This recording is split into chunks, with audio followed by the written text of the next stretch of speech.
That's what we'd have now for market-sized, Joe. They'll be a market-sized fish. Right. Lovely Quite silver. small, aren't they? I mean, they're still very small. They're slippery as well. An era when the fields around us would have supported many another crop besides the vast acreage of grass that we see today. But there is another abundant resource in these parts, aside from good farming land: good farming water. John Connolly has brought three basic elements together to start a whole new era of farming in the Ballybay area. Good clean water, which he draws from a bored well, a fish which up to now we haven't really valued in this country, but which is hugely popular on the continent, and his own imagination and enterprise. The perch that John farms in Ballybay might well be the perch that you and I might adventurously opt for when we go on holiday and fancy something slightly more exotic on the menu.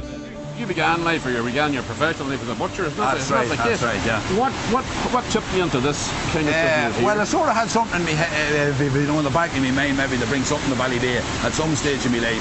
So, myself and another fella that had a company split it up, and then I invested into this here. Right. I sort of always had it along and to do something different. But why perch? Because we got a lot of input from BAM. BAM had done a lot of research on the perch. Right. Had said there was a big market for it. Trout and salmon, or you know what I mean. We know about them. Yes, everybody knows about that. So what we are doing here would be unique. Like there's no other country as far on as we are, like as Ireland is at the moment. And perch wouldn't have been a fish for the table in this country, sure it wouldn't. No. Perch would have been all as class of the poor man's dinner. Yeah. You know, because it's full of bones and there's scales on it. But with machinery now and everything else, sure, like, and there's a big market for it in the Alpine regions of Europe, like Switzerland, Italy, France and Germany. Right.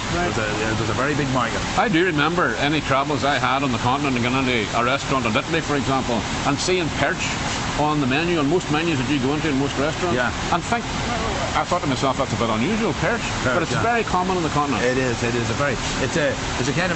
big tradition in Switzerland to be eating perch, just the same way that we eat beef here in Ireland. Yes, understand. Yeah. But where do they get their perch from normally? Would there be plants like this all over Europe? No, there's not.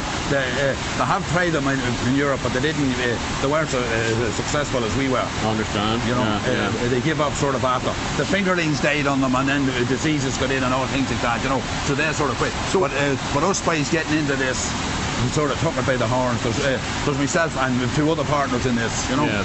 So we sort of took this on and kept at it. Well, why are you successful and they weren't successful over there? Is it to do with the water, or to do with the stock of fish, or what? It'd be a combination of a lot of things, Joe. But water would be a big thing. That you have to.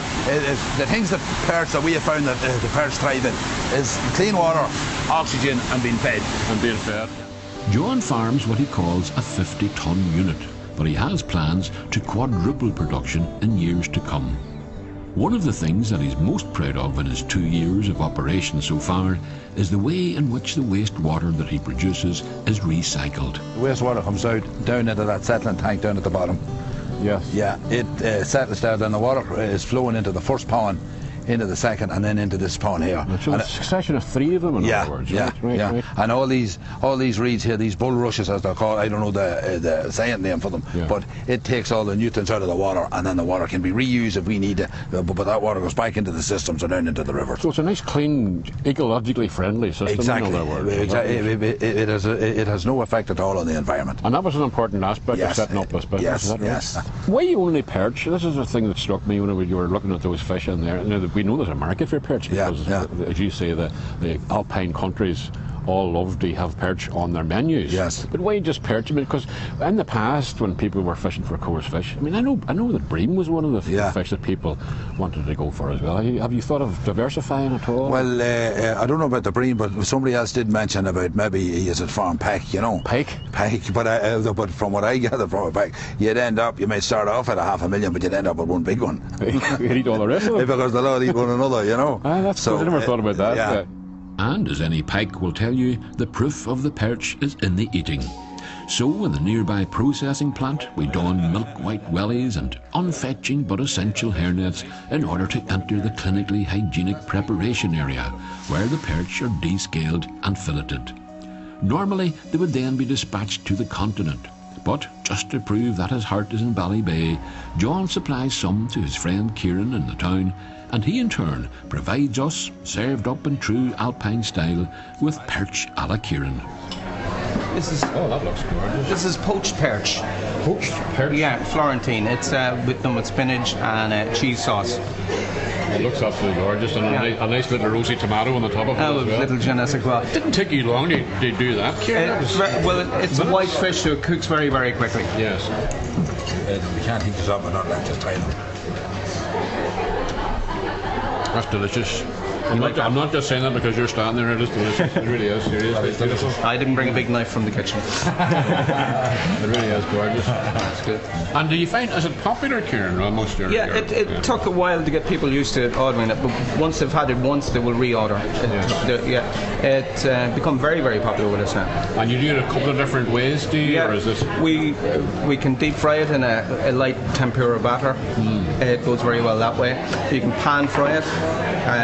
It's a very durable fish. You can cook it in many different ways. It'll even bake if you stuff it. All right at that, Joe. I think that's gorgeous. I think we have to leave a wee bit for certain other people. We also have a wee go at it as well. Very good.